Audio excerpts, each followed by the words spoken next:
Go. So thank you so much for coming to chat with me. Ever since Nick a few days ago said that you responded, I've been so happy. And I'll just kind of reiterate what we were talking a little bit earlier.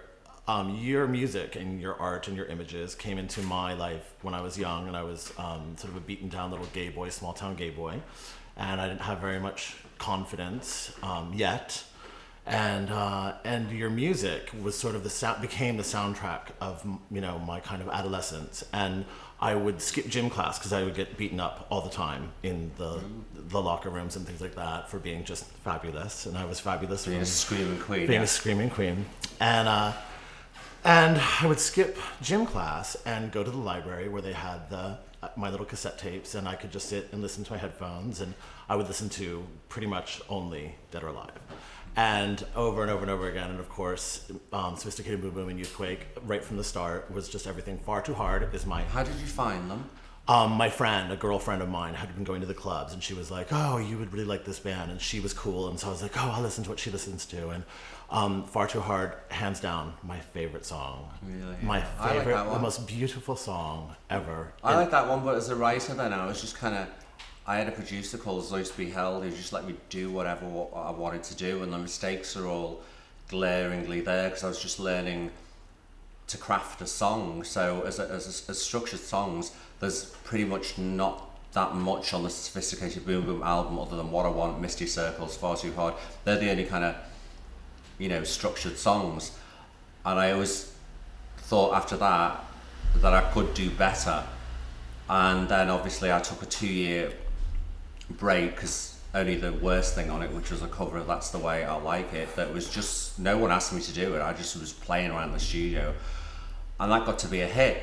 And I was flown over to America, nightmare scenario that's, it's in the past, so it doesn't really matter, but I was warned, you gotta say you got a wife, you're not gay, Boy George is straight, remember that. You're not gonna sell a record by the press lady. So that of course, put my nose out of joint. I didn't go back until about 1987. I didn't go back for 4 years. But anyway, I heard records by Divine, You Think You're a Man, and another one by Hazeldean. I thought, that's the production I want. And I went to the record company and said I want to work with Stock Aitken Waterman, who were completely unknown then. And my A&R person went with, so they're not producers, and he wouldn't finance it. So I got a bank loan to finance the recording of the second album and Spin Me and everything like that. And I still thought I could do better, and then I reached a pinnacle with a record called Come Home, which was a #1 dance record in America for a very long time, but the record company refused to commercially release it because I had male dancers in the video, and none of the people going out on the road would handle it at all, so that fucked me. Well, what was so wonderfully accessible about you to me was that, unlike anyone else, you were using the right pronouns. You were using, all I know, he said to me. Mm-hmm. You were using the right pronouns. And I was like, oh my God, someone's actually using the right pronouns here. And I don't have to imagine or, transpose or like whatever. And so that all came into my life and kind of carried me through. And your soul, the music that came from your soul was just always resonating in me. I think it's really lovely, and I'm becoming more and more aware now, Madragosaurus, that those records have affected people profoundly, but I really don't have a clue how they heard them or found them, because the record company never really promoted me in any way. I've never had full page ads, I've never had a billboard, I've never had those things. We were always the best kept secret because I just made them, even on 1 or 2 meetings. 2 would be the maximum that I've really met anyone from the companies that I've been involved with, and they were never allowed in the studio. They were delivered a product and that was it. Even on 1 or 2 meetings, I made them incredibly uncomfortable because I was under the illusion that there were certain jobs or careers where you were allowed artistic freedom. And I pretty quickly realised that you're really not in the music industry. After Spin Me, which I dreaded getting to #1 because I thought, where can I go but down now? And it wasn't my best thing. I knew that everything they ever looked at, they'd want another Spin Me, but that it wasn't going to happen. And it's like Andy Warhol with his Marilyn. While he was alive, all anyone wanted was the Marilyn. Yeah. It's all about repetition, like people who work in selfishly, you do the same thing every day. And I just can't do that. I've tried it and I've had nervous breakdowns over it. I just can't knuckle under. Right on. I just it. And No, it's not right on. It makes things very difficult for me, and it makes things very difficult for the family that I support, because sometimes money's not coming in because I just won't take things, and I can see them all sitting in the wings saying, "Oh, please, just do this." And if it doesn't feel right, I won't do it. If I arrive, it's not being a diva. I'd rather be hated for being me than liked for being somebody else. You know what I mean? If I go along to something, it doesn't feel right, I've got no problem with saying this doesn't kind of feel right, I'm going to go now because I won't give them my best. See, now that seems like confidence to me, and you were saying, oh, it wasn't confidence that propelled you to forward. What would I be? I'm going to ask you a question. What would I be confident about? Everything, your entire being, your art, your voice. I'm confident about my decisions. I'm not confident about. I'm not confident. I've lost the thread. I'm confident about my decisions. If something doesn't feel right, I don't care about it, and I'll just leave politely these days. But I'm not confident in what the end result could be if I'll ever get anything else. I think, fuck, I've really fucked it there, but then I just forget it and go shopping. So the important thing is to do what you do because you love it, and you said it was accidental, your success, and Completely accidental, but love it. I'm not. Things like this I really love doing, talking, using my personality and things like that. I do love doing them, but I'll only do a few. Performing the same thing night after night, that's just too much. I have great admiration for, artists that can go on 60-day tours and do the same thing every night with some enthusiasm. And to digress, Tina Turner, she sings Nutbush City Limits like it's the fucking first time. I'd lie on the floor and scream. I couldn't do it. I if don't you had have to that. sing Spin Me every night. Yeah, I've done, I've done it, and I thought I'd go mad. And I don't have the cushion of drink or drugs, because I don't drink and I don't do drugs. Drink doesn't agree with me, neither do drugs. They simply don't work. So I'm doing it raw, on the repetition, I'm not numb to it, and I just fucking can't stand it. It makes me physically ill. Yeah.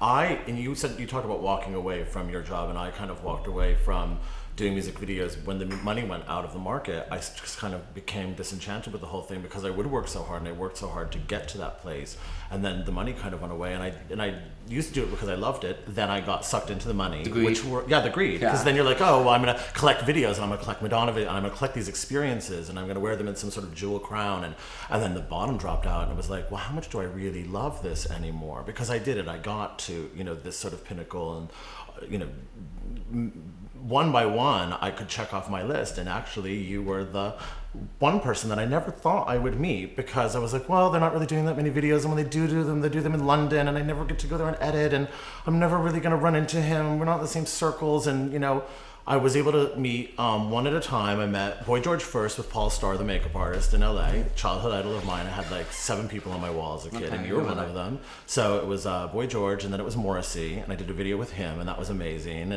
And then Madonna, and then George Michael, Janet Jackson, Michael Jackson. Okay, these are all you film, yeah. Yeah. And so you saw my film. I showed you my film, and it is just interesting that now at another turning point in my life, debating whether or not to make my film, which you saw public.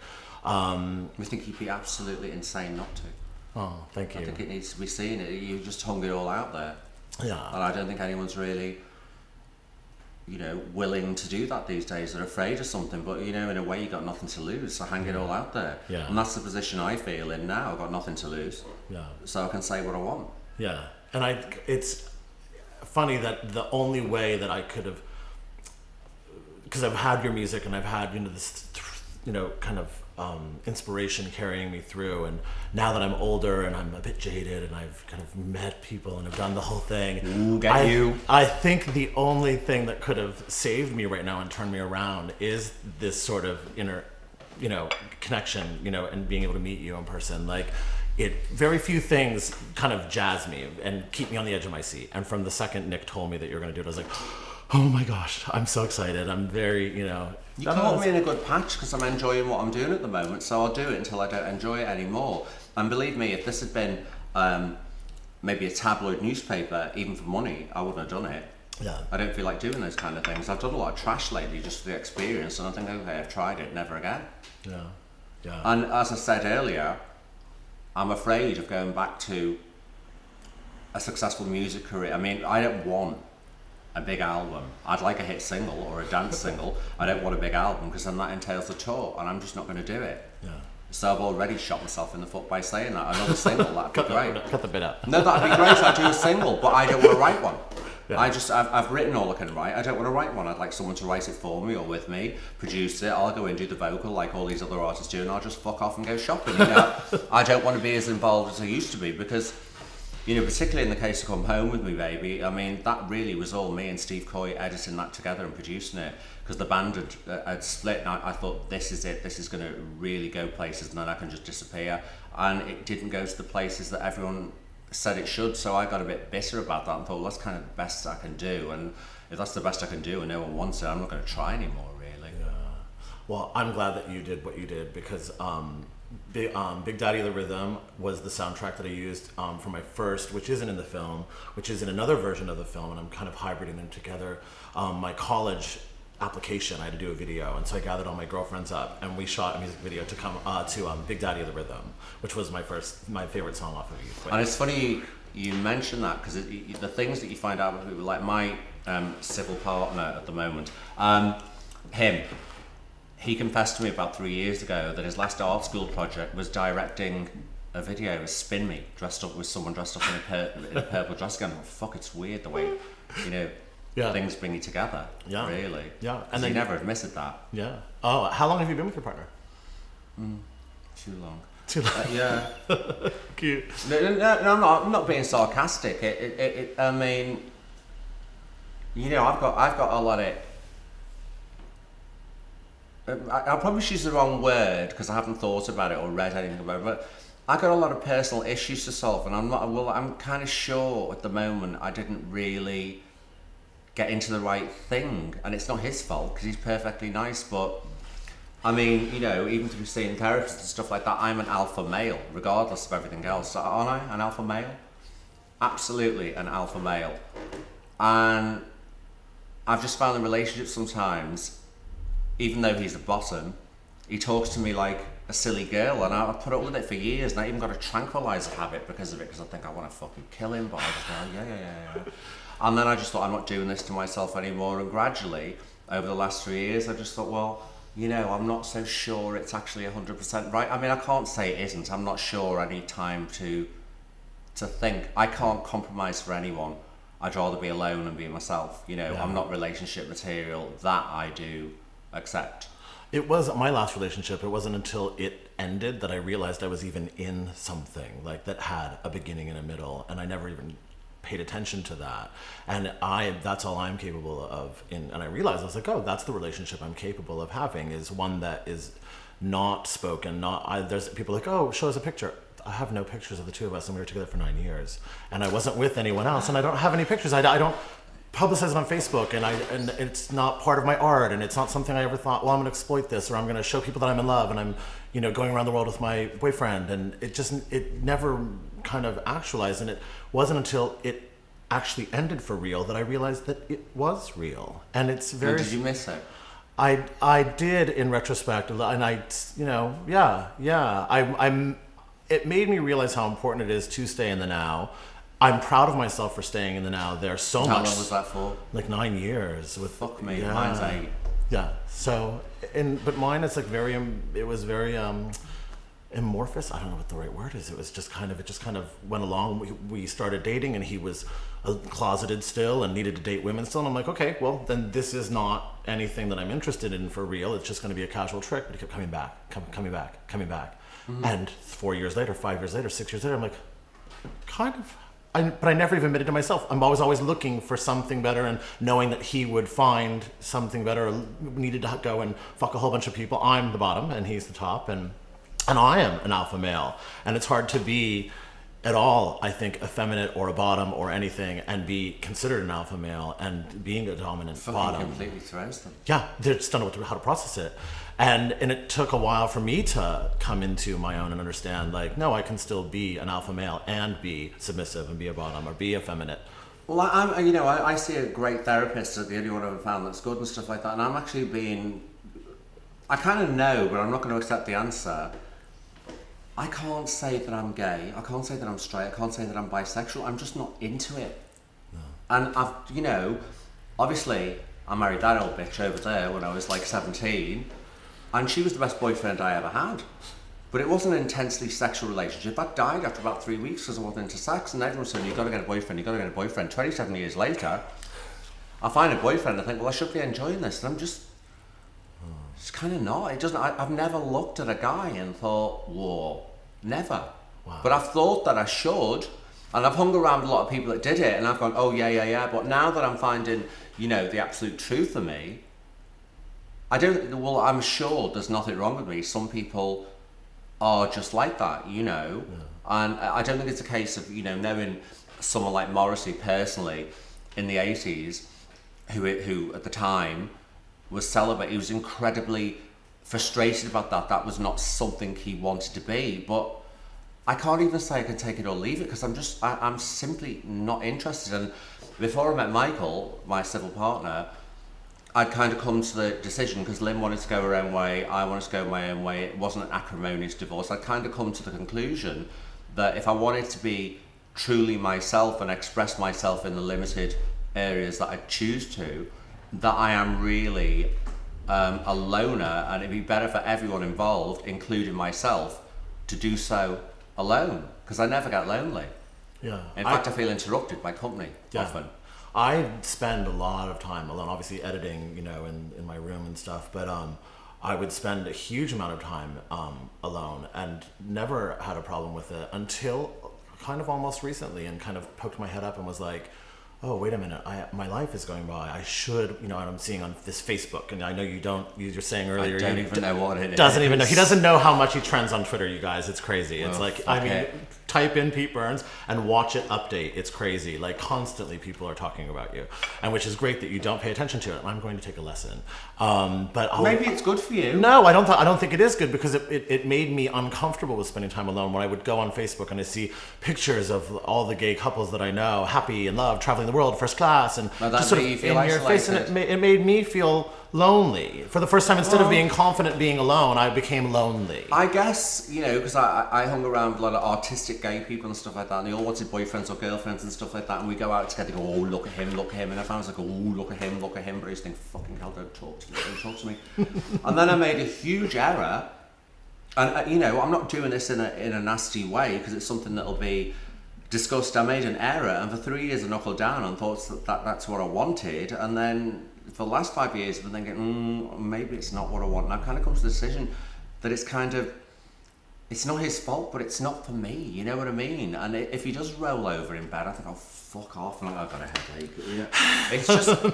It's just not. My doctor says to me, lie back and think of England, and I even tried that, and I couldn't even think of England. I just thought, I want to get out of this fucking bed, and it's not that I'm frigid, I've done it all. Yeah.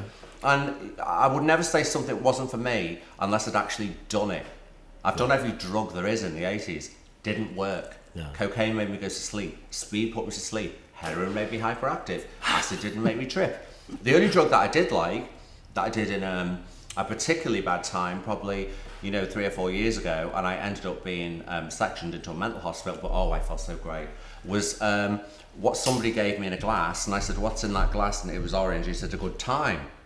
So, I wanted to be corrupted, and I drank it, and I had never felt so good in my life. It was MDMA, do you know what that is? Yeah, of course. I had never, everyone else was crashed out. I was hyperactive, laughing, talking, joking, and I looked so healthy, and that wasn't delusional. It brought a glow to my skin, my eyes went ultra white, and I thought, and then didn't get a come down, got no after effect. Didn't want to read about it, wasn't going to know about it, thought this is fantastic, got some more, took it, and in the end someone offered to sell me 10 grams for a cut down price, and I bought the 10 grams, and I was putting it in the fruit shake in the morning, and going on with my day as normal. Nobody fucking knew. Nobody knew I was off my tits, I wasn't sweating, I was lucid, I was in the moment, but then gradually my life began to unravel. Like, checks had bounced and things like that, and I ended up getting death threats and calling the police. I didn't know what was going on because I'd stopped doing it. There was this horror waiting for me, and in the end I just ended up I ate a piece of marijuana to take it all away, and I ended up tripping thinking I was in Gorillas in the Mist, and ended up in a mental institution section for 2 weeks until the drug was out of my system, and they didn't really know what it was. Right. You know, Right. and I wasn't willing to talk about it, but I knew what I'd done, and thank God they put me in there, because my initial answer to it would buy some more until I crashed, because I'm incredibly courageous on things like that. It did make me feel great, but I wouldn't touch it again, because I know the consequences, because a little touch of that, and I want it every fucking day. Yeah, the first time I did ecstasy was the best. That was amazing. And then you saw in my film, I got into the crystal thing a little bit in college, and went down to 130 pounds. Like, I was like Peter Murphy. It was crazy. I was like, oh my God, like how did I get here? And it was a boy, my first love of my life, turned me onto it. His brother dealt it, and I was like, sure, I'll go down this path, because that's what we're gonna do. And he broke my heart, and I had to go home, and my dad kept me home for 9 months and wouldn't let me go back to California. And I was like, okay, I'm not gonna do it anymore. And so luckily I didn't fall into that, and I did it young enough so that you can recover. You get out of your system. Yeah, it's very scary. When I did go to Palm Springs finally, I would later on sabbatical, I kind of, after the record label crash, and I kind of was exhausted and over it and just needed a break, I moved away to the desert for 2.5 years. And there was a month where I rented, I don't know if you know Remington Steele, this American TV show with Pierce Brosnan. Anyway, it's a detective show, and I bought the box set. I don't watch TV either. Oh, see, I do the DVD thing, but I don't have TV in my home. I haven't had cable since I was 17 at my parents' house, but because it's noise, it's just noise to me. But for some reason, I had to go away. I blew up to 306 pounds. I needed to do that. I needed to go away and eat.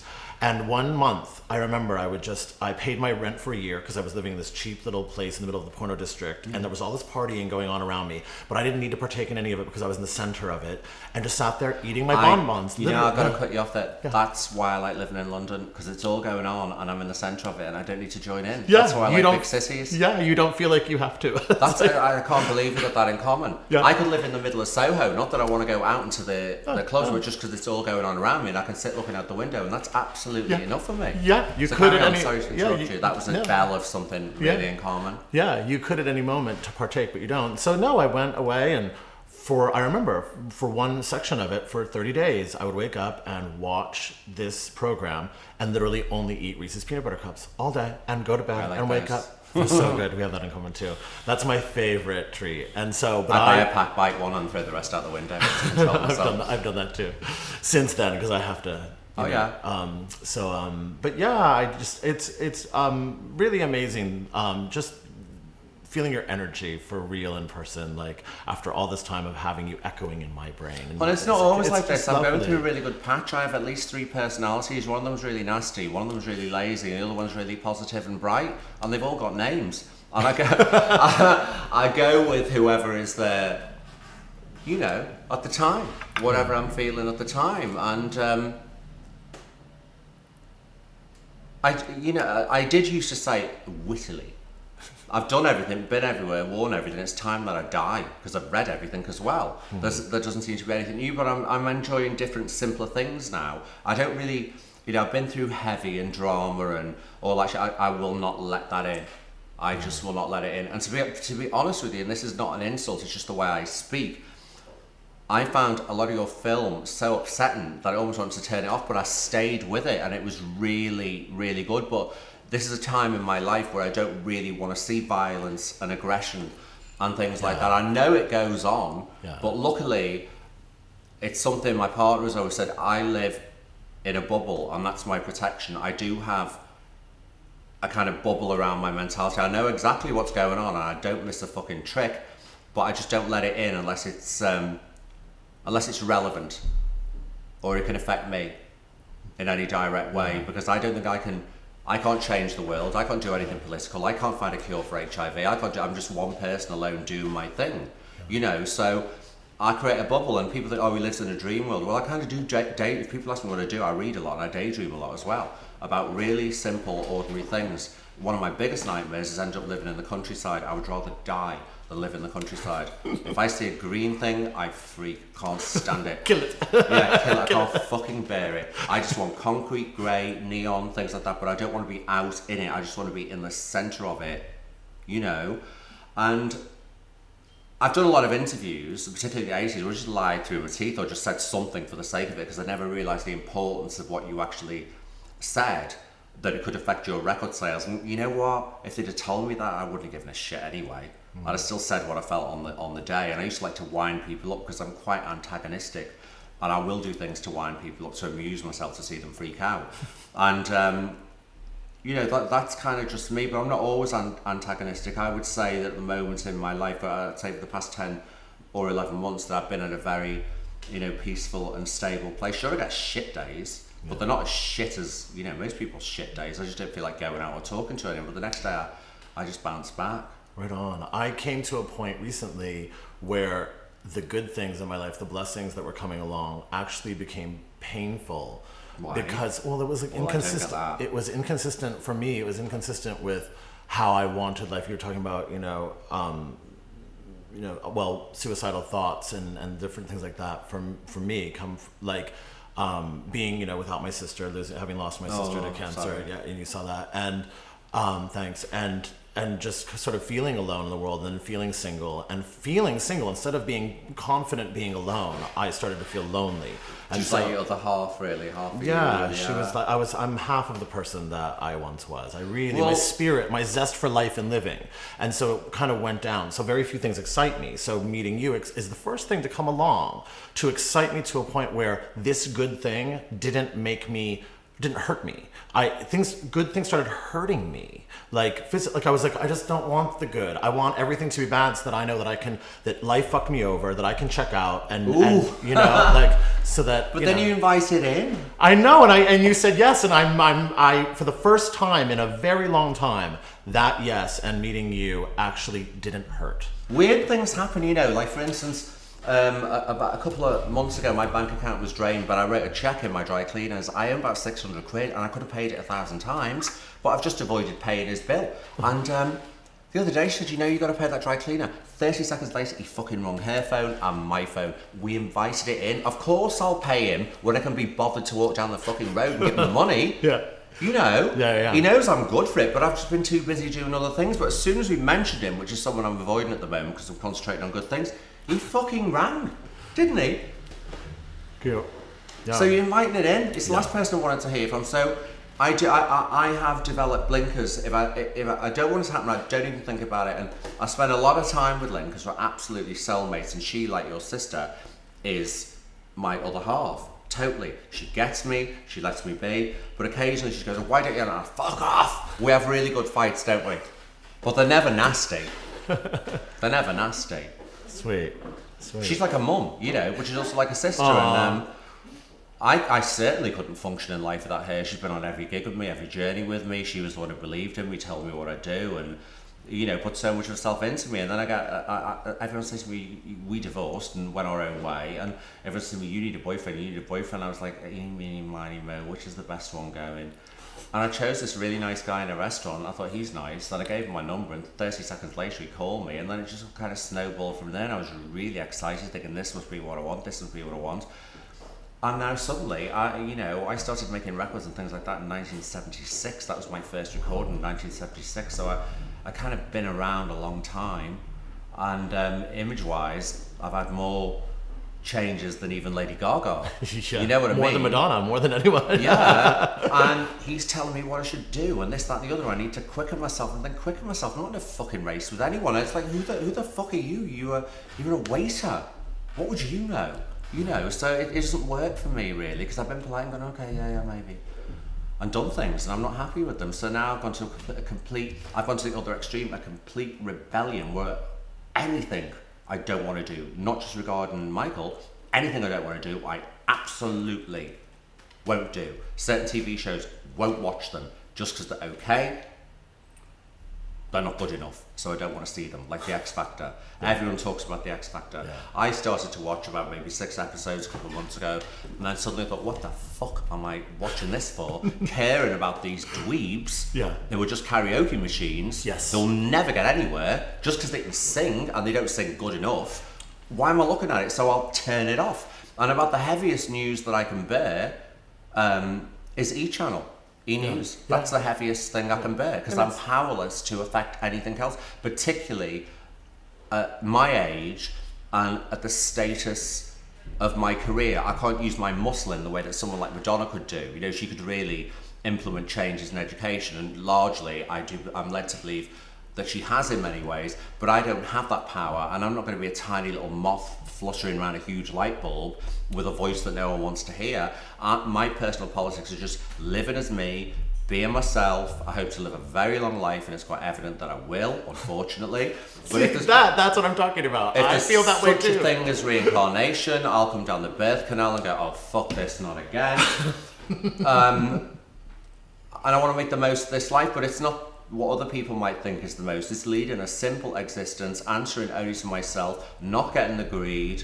Yeah. You know. I have, and speaking of simple existences, I have in my house a fork, a knife, a spoon, a glass, Fabulous. a bowl, a bed, a computer, a teddy bear, my Aveda products, and that's it.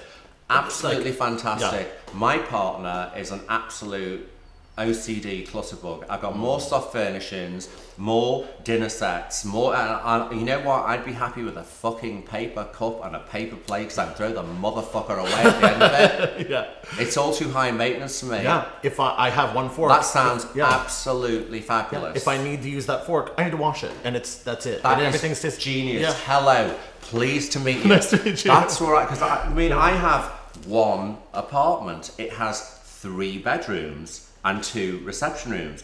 I need those rooms because the storage of my clothes and things that I've collected over 30 years.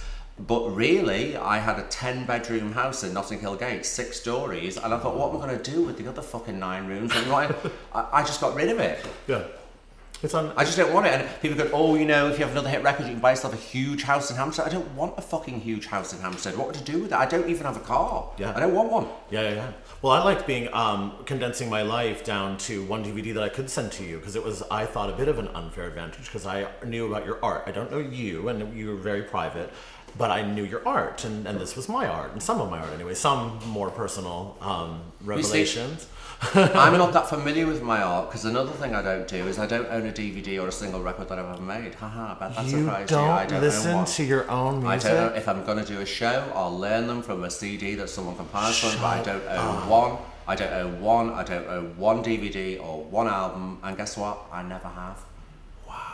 And I'm not being blasé. Yeah. And I know if this gets broadcast, there'll be 1,000 twittering cunts going, you know, oh my God, because I recently did an online interview and I outraged everyone with what they thought was my attitude, but I was only telling the truth. And no, I don't own one. No.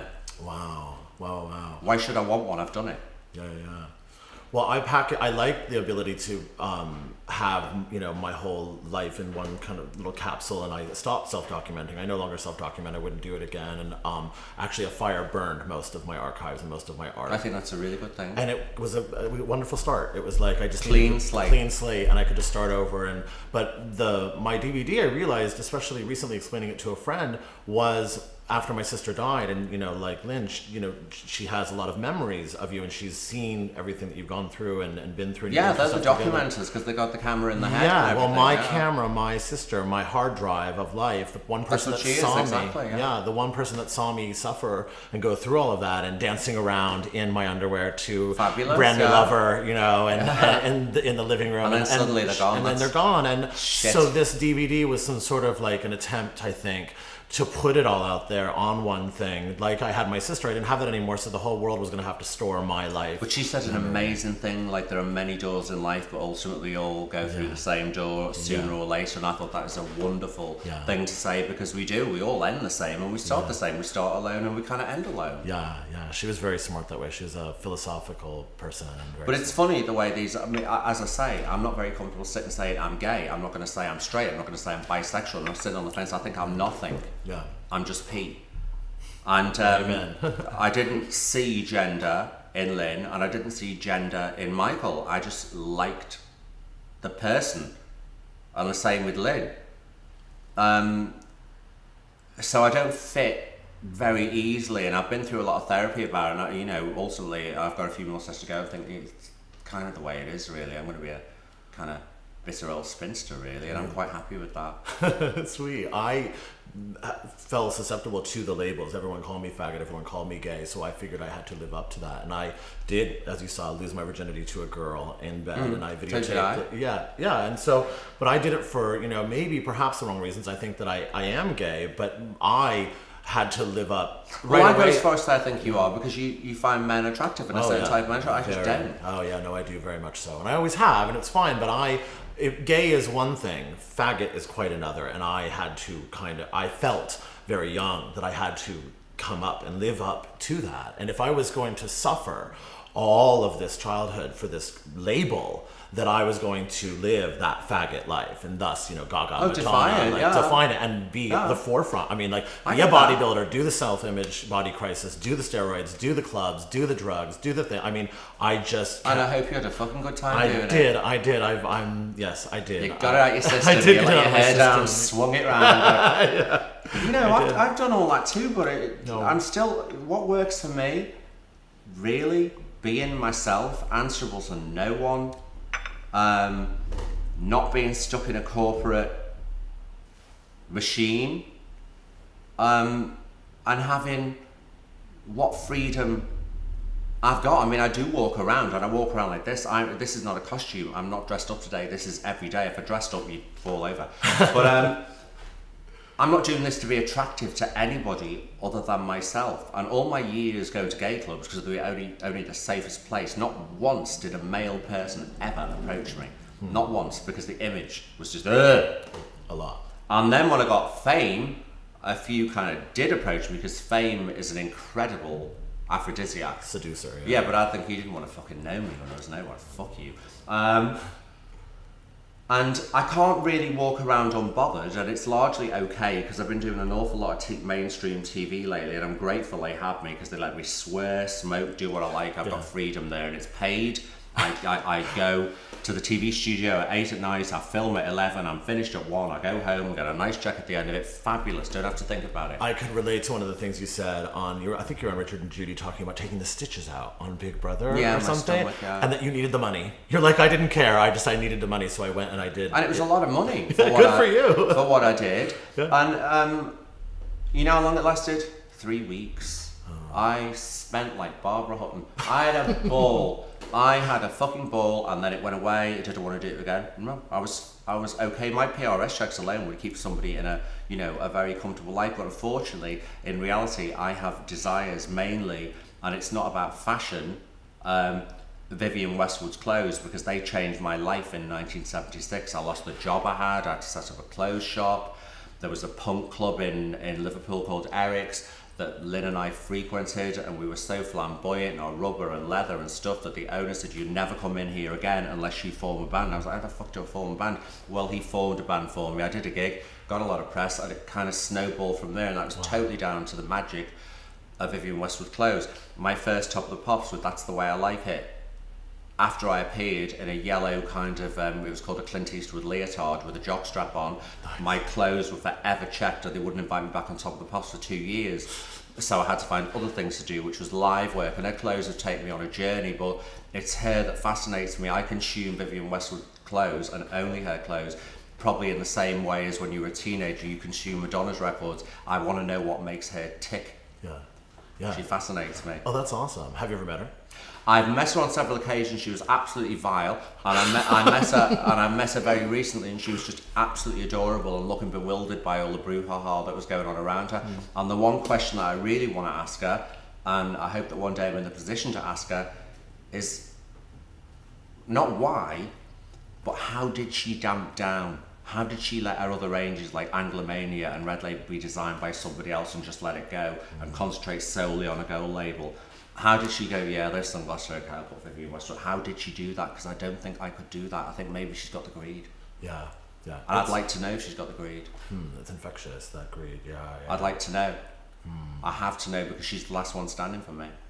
There was Quentin Crisp and her. Yeah, she's amazing. Absolutely the last one standing. The Naked Civil Servant changed my life for sure. Actually, when I was growing up, I must have been 14 or 15 when that was televised. Nobody in my village where I grew up knew what a queer was, and then suddenly that you weren't called queer, you were called Quentin, which was fine by me. Yeah. Absolutely fine. It made an impact on me, and I kind of know bits about him and stuff like that, and I've read bits about him, but I kind of think you're reading things about someone after they're dead, you don't really know if they're true, it's pure conjecture and stuff like that, so...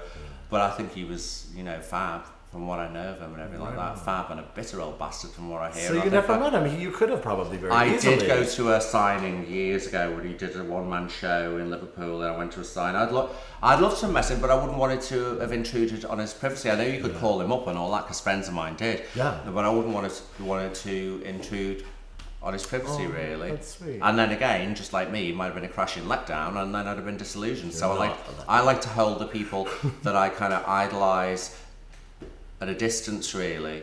Because even people that I didn't idolise, who had prominent success and stuff like that, they've always been to me a letdown and very careerist, and I just don't. Even Morrissey was very careerist. He could tell you how many airplays he'd had that week, and how many airplays I'd had that week, and how many units he sold. I was like, oh fucking hell, this is really not what I want over vegetarian dinner. Yeah, no one's been a letdown, including you. So I've been really lucky that way. That I try, I picked the right people. Maybe I have good taste. I don't know, but I like. I say delusional. Lead me. Anyway, what? Lead me. I've dried up.